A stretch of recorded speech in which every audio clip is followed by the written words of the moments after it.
Dari topik pilihan kita beralih ke informasi emiten pilihan pemirsa di mana PT Indakiat Pulp and Paper Tbk atau INKP akan menerbitkan obligasi berkelanjutan tahap 1 tahun 2023 sebesar 2,30 triliun rupiah dan sudah mendapatkan rating single A+ dari Pevindo.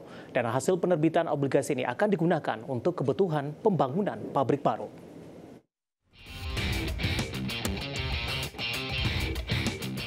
Berdasarkan prospektus perseroan, penerbitan obligasi INKP ini merupakan bagian dari penawaran umum berkelanjutan obligasi dolar Amerika dengan target dana dihimpun sebesar 300 juta dolar Amerika. Obligasi berkelanjutan ini akan dibagi dalam dua seri, yaitu A dengan jangka waktu 3 tahun dan seri B dengan jangka waktu 5 tahun. Namun INKP belum merincikan jumlah masing-masing pokok maupun bunga yang ditawarkan.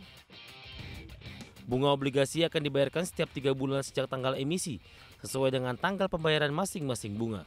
Bunga obligasi pertama akan dilakukan pada tanggal 11 Januari 2024, sedangkan pembayaran bunga obligasi terakhir sekaligus jatuh tempo obligasi masing-masing adalah tanggal 11 Oktober 2026 untuk obligasi seri A dan 11 Oktober 2028 untuk obligasi seri B.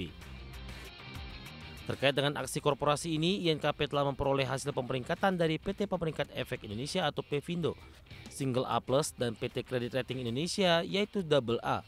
Manajemen INKP mengungkapkan hasil dana penerbitan obligasi sekitar 75% akan digunakan untuk keperluan pabrik yang sedang dibangun.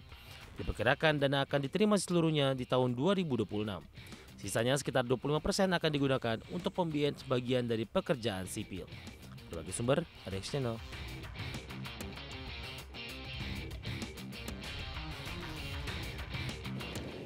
Di sepanjang perdagangan hari ini, saham INKP mengalami penguatan yang cukup signifikan di atas 6% dan penguatan untuk INKP sudah terjadi dalam beberapa bulan terakhir sempat tertekan ke 6.800-an. Posisi saat ini sudah berada di atas 11 ribuan. Langsung saja kita ke grafis yang pertama. Pemirsa, kita akan coba lihat bagaimana pergerakan saham INKP di sepanjang perdagangan hari ini. Dapat Anda saksikan juga grafis di layar televisi Anda, dibuka di sesi pertama pada pagi tadi di level 10.500, dibuka flat, dan ini juga level penutupan perdagangan di sesi kedua di hari sebelumnya.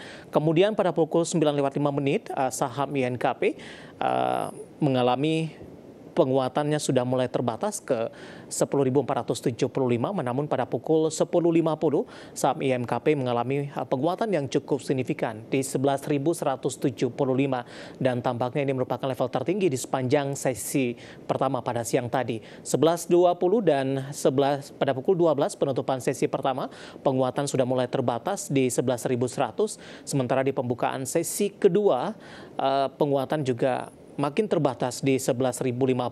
Kami akan sampaikan posisi INKP jelang penutupan perdagangan di sesi kedua hari ini melanjutkan penguatan di 6,67% dan sudah berada di level 11.200 dan ini merupakan level tertinggi di sepanjang perdagangan hari ini.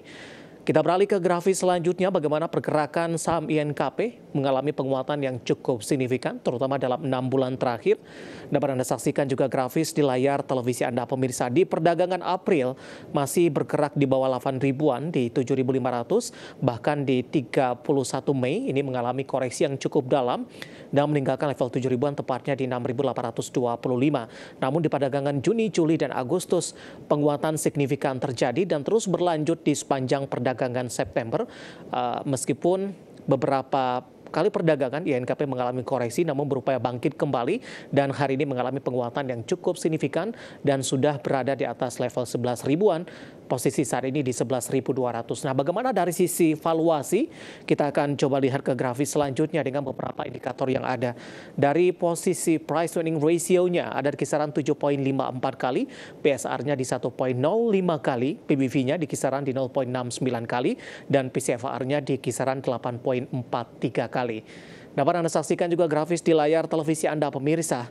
Valuasi dari saham INKP dan juga beberapa indikator, dan semoga bisa menjadi salah satu referensi untuk Anda, terutama dari posisi price earning ratio-nya atau PER-nya masih di bawah 10 kali. Kombinasi secara fundamental, teknikal, dan juga dari sisi valuasi, dan semoga bisa menjadi salah satu referensi untuk Anda. Kita akan jeda kembali dan tetap di tempat Anda, karena setelah ini kita akan review bagaimana jalannya perdagangan di sepanjang hari ini. Dan tak ketinggalan nantinya saham-saham pilihan apa saja yang direkomendasikan, dan pemirsa kami akan segera kembali sesaat lagi.